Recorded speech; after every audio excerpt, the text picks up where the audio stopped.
নমস্কার বন্ধুরা, আপনারা যারা যুব শক্তি নিয়ে চিন্তিত যে আপনারা 3,000 পাবেন নাকি 2,000 পাবেন, বছরের ইনকামটা 1 লাখ হতে হবে নাকি মাসের ইনকাম 1 লাখ হতে হবে, এই নিয়ে আজকে বিস্তারিত ভিডিওটি আমি বানাচ্ছি। তাতে আপনাদের সবার ডাউট ক্লিয়ার হয়ে যাবে। আজকের বাজেটে অর্থমন্ত্রী এটি বলেছেন এবং তাদের ওয়েবসাইটে এটি পেশ করা হয়েছে। সেটাই লেখা আছে, দেখুন।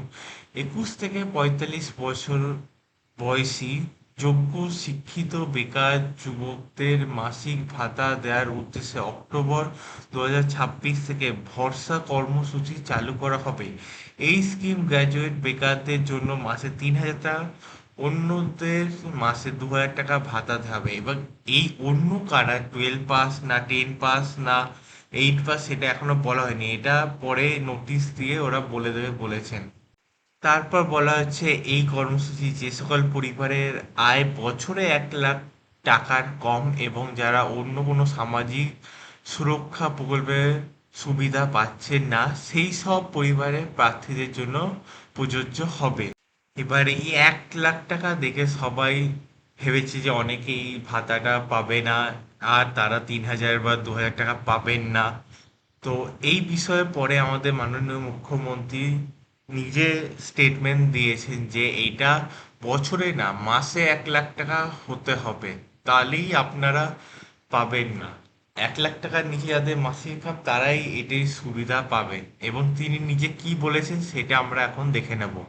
1 লক্ষ টাকার বেশি রোজগার করেন, ইনকাম ট্যাক্স পেই, তারাই এই সুযোগ পাবেন না। আমার যুবক ভাইরা, আপনাদের জন্য আমরা আছি। 3,000 টাকা করে অক্টোবর মাস থেকে পাবেন গ্র্যাজুয়েট যুবকরা। আর যারা গ্র্যাজুয়েট নন, যারা ন্যূনতম শিক্ষা বা একটা শিক্ষা নিয়েছেন, তার পূর্ণাঙ্গ গাইডলাইন আমরা বের করব, তারা 2,000 টাকা করে পাবেন। এক্ষেত্রে বাজেট বইতে যেটা আছে সেটা হচ্ছে, মাসে যারা 1 লক্ষ টাকার বেশি রোজগার করেন, ইনকাম ট্যাক্স পেই, তারাই এই সুযোগ পাবেন না। এটা বছরে নয়, এটা ক্লিয়ার করতে চাই। অর্থাৎ যাদের পরিবার মাসে 1 লক্ষ টাকা করে রোজগার করেন, তারা তো ইনকাম ট্যাক্স ছাড় আছে আপ টু 1 লাখ। 1 লাখের উপরে ইনকাম ট্যাক্স দিতে হয়। আপনারাও আমাদের সঙ্গে একমত হবেন, 1 লক্ষ টাকা যে পরিবারের রোজগার আছে তার নিশ্চয়ই এই ভরসা স্কিম নেওয়ার দরকার হবে না। সেটাই বলা হয়েছে। এটা কিন্তু বাৎসরিক ইনকামের ক্ষেত্রে প্রযোজ্য হচ্ছে না।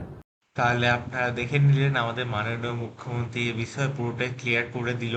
তা আজকের এই ভিডিওটা আপনাদের কেমন লাগলো, এই আপডেটটা আপনাদের কেমন লাগলো আমাকে কমেন্ট করে বলবেন। এবং যদি ভিডিওটি ভালো লাগে একটা লাইক, সাবস্ক্রাইব এবং শেয়ার করবেন ভিডিওটাকে। ধন্যবাদ ভিডিওটাকে দেখার জন্য।